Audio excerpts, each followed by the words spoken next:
पंडित जी, हरियाणा से। जय जय श्री हरिवंश। महाराज जी, मेरी आयु 20 वर्ष की है। मैंने आपके सत्संग में आसनों के लाभ सुने और 4 महीने से पद्मासन, सिद्धासन और शीर्षासन का अभ्यास कर रहा हूँ। लेकिन पिछले 1.5 महीने से मैं आपकी कृपा से जल नेति, कपालभाति और त्राटक क्रिया का भी अभ्यास कर रहा हूँ। महाराज जी, मैं पूछना चाहता हूँ कि पद्मासन और सिद्धासन के तुरंत बाद शीर्षासन कर सकते हैं? नहीं, शवासन। पद्मासन और सिद्धासन के बाद शवासन, कम से कम 16 श्वास। शवासन का मतलब समझ रहे, सीधे एकदम लेट गए।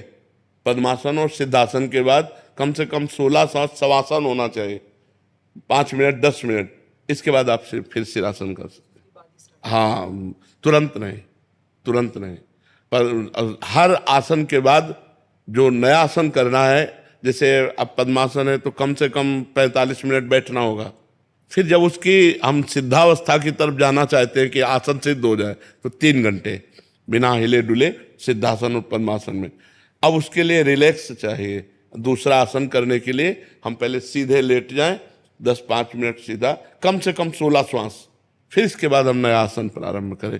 और इसमें सावधानी रखें कि आसन और प्राणायाम के बाद कम से कम 30 मिनट एक बूंद भी पानी नहीं जाना चाहिए मुख में।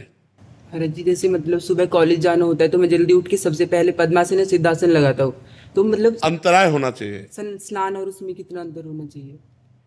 स्नान तुरंत भी नहीं करना चाहिए। 30 मिनट, कम से कम 30 मिनट। शरीर को गर्म कर देते हैं आसन, तो 30 मिनट बाद स्नान करना चाहिए। और 30-40 मिनट बाद ही कुछ खाना पीना चाहिए, नहीं तो फिर गड़बड़ी हो जाएगी। हाँ, फिर श्वास प्रश्वास में गड़बड़ी हो जाएगी, कोई ना कोई रोग हो जाएगा, परेशानी आ जाएगी। बहुत सावधान। महाराज जी, ध्यान और संयम को गहरा और स्थिर करने के लिए आपकी दृष्टि में सर्वोत्तम मार्ग कौन सा? भगवान के नाम का चिंतन करते हुए नाम जप करना।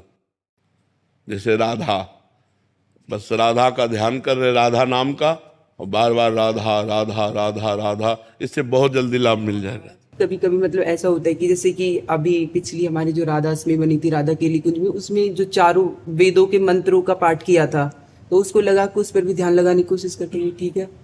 हाँ, वैदिक मंत्रों का जो घोष है, उच्चारण है, वो वातावरण को पवित्र करता है। कर पाता, लेकिन हाँ, बिल्कुल ठीक बात है। आप ध्यान उस समय भी कर सकते हैं।